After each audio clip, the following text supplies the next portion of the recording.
Merci pour la question. Oui, les excuses sont nombreuses. Je vous dirais parfois pour des bonnes raisons, parfois pour d'autres raisons qui sont questionnables. Mais 50 ans plus tard, aux personnes qu'on nomme, la crise d'octobre dans son ensemble fut catastrophique. Mais ce jour-là, pour les 97 personnes touchées, il y a 50 ans maintenant, des excuses, ça serait de reconnaître, maintenant et aujourd'hui, qu'on a brimé, sans raison, par autoritarisme, leurs droits fondamentaux. Puis ça, je pense que ces personnes-là s'attendent ça de nous, des parlementaires, de reconnaître que leurs droits et libertés ont été privés de leurs droits et libertés et pour les mauvaises raisons. Mais ça prend des bonnes excuses. L'honorable député de Rosemont-la-Petite-Patrie. Merci, Madame la Présidente. Je remercie ma collègue pour son discours. Moi, je suis très fier de me lever en cette Chambre aujourd'hui pour discuter de la motion. Étant un représentant québécois du NPD, où à l'époque, Tommy Douglas s'était tenu debout contre vent et marée pour défendre les libertés civiles et les droits fondamentaux. Je pense que ça vaut la peine de le mentionner. Mais j'aimerais que ma collègue nous parle un peu de l'étendue du filet qui s'est abattu sur tout le mouvement social québécois, sur des intellectuels et des artistes. Et qu'est-ce que les policiers et le gouvernement fédéral voulaient faire en arrêtant des gens comme Gaston Miron, Pauline Julien ou Gérald Godin? L'honorable députée de Thérèse de Blainville. Oui, d'abord, on reconnaît le chef du NPD à l'époque. Je pense qu'on l'a fait. Puis on souhaite effectivement avoir l'appui du NPD dans cette motion.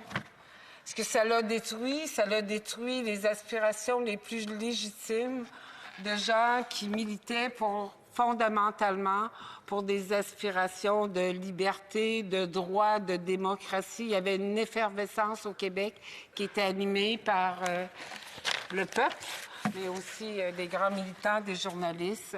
On est venu sauvagement leur dire de se taire, puis ça, c'est inacceptable. Dans un commentaire, l'honorable député de Berthier-Masquinongé. Merci, Madame la Présidente. Je remercie ma collègue pour son excellent discours qui était très touchant. Elle a commencé son énoncé avec une série de noms. Je vais me permettre d'en ajouter un. Monsieur Pierre Bibeau, qui habite aujourd'hui à Saint-Alexis-des-Monts, qui m'a appelé cette semaine, dans ma circonscription évidemment, troublé, touché, rempli d'émotion par la démarche que le Bloc québécois entamait cette semaine, de demander des excuses parce que lui, à l'âge de 20 ans, il a été arrêté, il a été séquestré, je dirais-je, pendant 7 jours, sans pouvoir avoir aucun contact avec sa famille. À l'époque, il habitait à Sorel. La question à ma collègue, ce serait, en pensant à des gens comme lui, là, comme à M. Pierre Bibeau, comment ma collègue se sent quand on se fait dire par certains représentants du NPD qu'on caricature l'histoire? Comment se sent ma collègue quand elle se fait dire par les représentants du Parti conservateur que c'est la responsabilité de Québec? N'est-ce pas là un autre exemple du fédéral qui veut tout faire et tout dire, mais dont c'est jamais de la faute? Merci. Honorable députée de Thérèse de Blainville. D'abord, pour Pierre Bibeau, mes salutations, ainsi qu'à tous les autres.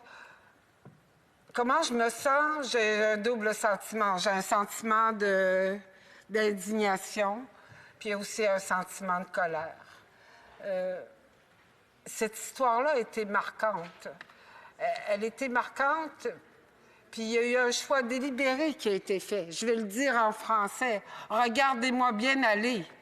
Bien, regardez-moi bien aller, là.